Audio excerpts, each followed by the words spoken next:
You kind of mentioned public expectations. We know that the number of pursuits has really skyrocketed for CMPD over the last decade. And this is at a time when there was a pandemic and the public expects police to be more restrained. How do you explain the numbers going up?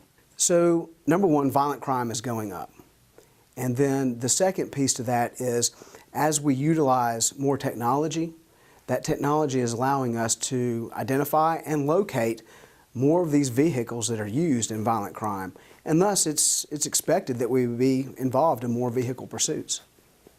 Is there not another way to arrest those people? So if we can prevent a pursuit from taking place, that is our goal. So there's a variety of means in which we can do that. Wait for the person to get out of the car. Now, is that utilizing undercover vehicles to follow them till they get out to a safe location?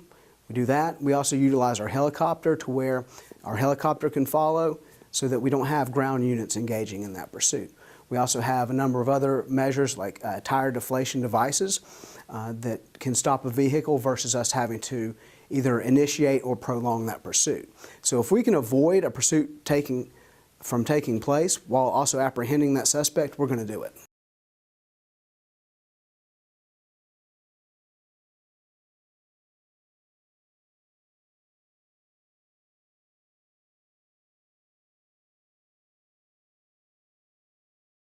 Your all's data over the internal affairs report show that there are instances where they've originated with nonviolent crimes, right? This has happened.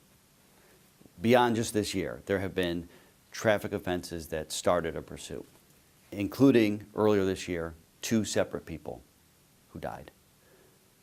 How does CMPD reconcile that?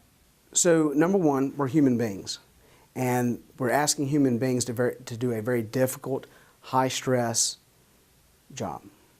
And so we set these expectations out there through our directives.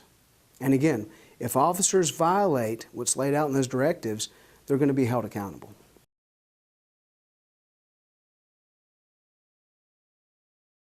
I'm just thinking about these families who are doing nothing but driving down the road one day and their lives are flipped upside down.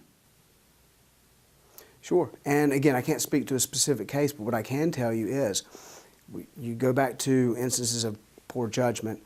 If mistakes are made, if there are violations of the directive, our officers are going to be held accountable. You expect your family not to be hit and killed as a result of a police pursuit. 100%. I expect my family not to be hit and killed as a result of a police pursuit. What is CMPD doing to make sure the rest of this community is safe from innocent people dying?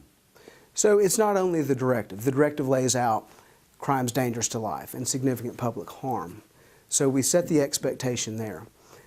But when an actual pursuit is taking place, there is a supervisor who is not involved in that pursuit who is monitoring the pursuit to monitor a number of variables involved with that pursuit to, again, at the end of the day, constantly be evaluating, is it worth the risk to the community for this officer to be involved with the pursuit and for that pursuit to continue?